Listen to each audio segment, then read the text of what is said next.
à tous. Bienvenue au bulletin d'information à Top News. Au sommaire, le groupe État islamique publie un entretien avec le pilote jordanien capturé. Le Hamas critique le gouvernement palestinien. Avion d'Air Asia disparu en Indonésie, plus de 40 corps repêchés. Mesdames et messieurs, voici les détails. Le groupe extrémiste État islamique a publié ce qu'il présente comme une interview avec un pilote jordanien capturé la semaine dernière dans son magazine en anglais Dabiq, paru lundi. Dans cet entretien accompagné de photos, Maaz Al-Kassabe affirme que son avion a été abattu par un missile muni d'un détecteur infrarouge, une version correspondant à ce que les djihadistes avaient affirmé au moment de sa capture. Mais la Jordanie et les États-Unis ont rejeté cette thèse. Le jeune homme est également cité expliquant comment les différents pays de la coalition coordonnent les raids en Syrie et que son rôle était de détruire des armes anti-aériennes et de couvrir des frappes. Il dit à s'attendre à être tué par ses ravisseurs. Des terroristes ont fait exploser une charge collée dans une voiture privée dans la zone de Kisweh, dans la banlieue de Damas. Selon l'agence officielle Sana, une source au commandement de la police a indiqué que l'explosion de la charge n'a pas fait de victimes parmi les civils, mais elle a causé des dégâts matériels dans la voiture. Par ailleurs, l'armée arabe syrienne a saisi 5 voitures chargées d'armes dans la banlieue est de Hama. Liban. Le ministre de la Santé Wael Boufaou, accompagné du ministre de l'Économie Alain Hakim et du ministre de l'Agriculture Akram Sheaeb, ont effectué mardi une tournée sur les silos de blé au port de Beyrouth et dressé un bilan alarmant de la situation sur place.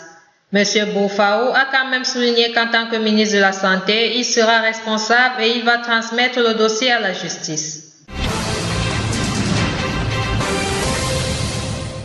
L'islamiste fugitif Oussama Mansour, chef d'un groupe armé à Tripoli au Liban Nord, se trouverait toujours dans le quartier de Bam el-Tebane, bastion sunnite de la capitale du Nord, croit savoir le quotidien Al-Safi de mardi.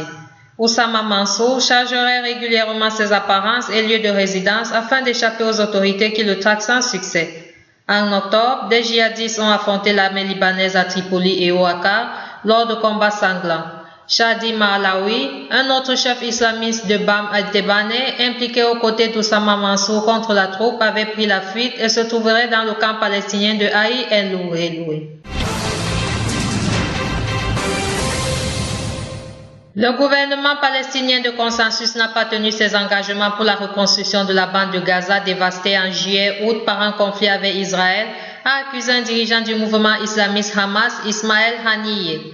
M. Haniyeh avait démissionné de son poste de premier ministre du gouvernement Hamas après l'intronisation en juin du nouveau cabinet d'union dont la formation avait scellé la fin des divisions politiques entre la Cisjordanie, dont l'autorité palestinienne du président Mahmoud Abbas administre les zones autonomes, et Gaza dirigée par le Hamas.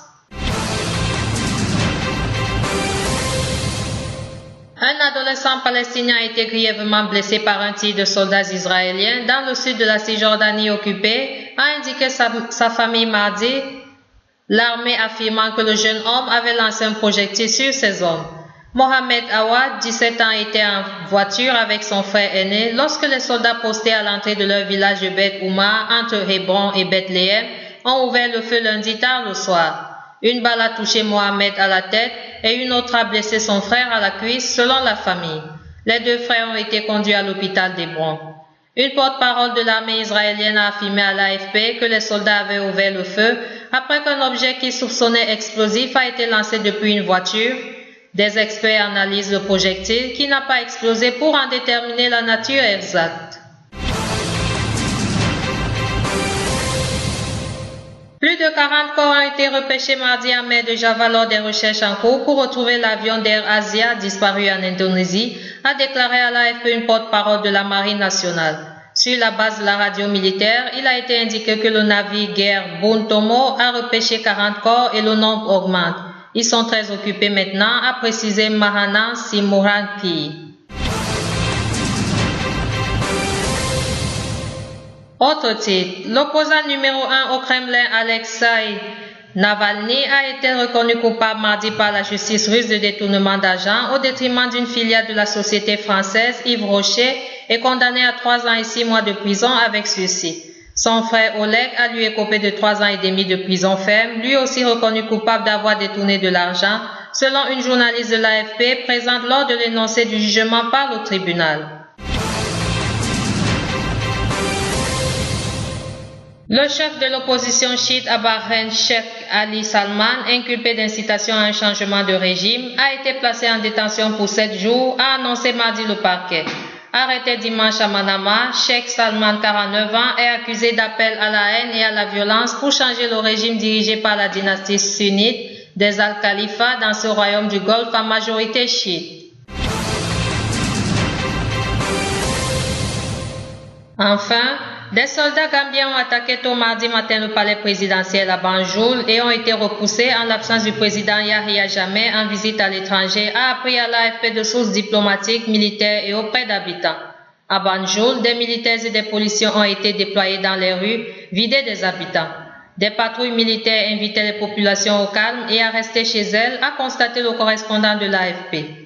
La radio nationale a été coupée pendant quelques heures, mais émettait de nouveau mardi peu avant 11 heures locales et JMT, diffusant ses programmes habituels. La police et l'armée contrôlent actuellement entièrement la situation, a assuré à l'AFP un policier de l'armée sans plus de détails. Le bilan de ces violences reste pour le moment inconnu, mais des membres au sein de la diaspora gambienne dans la région faisaient état de morts et de blessés. Merci à vous qui nous suivez de Beyrouth et partout ailleurs. Bulletin présenté par Anna et Kame.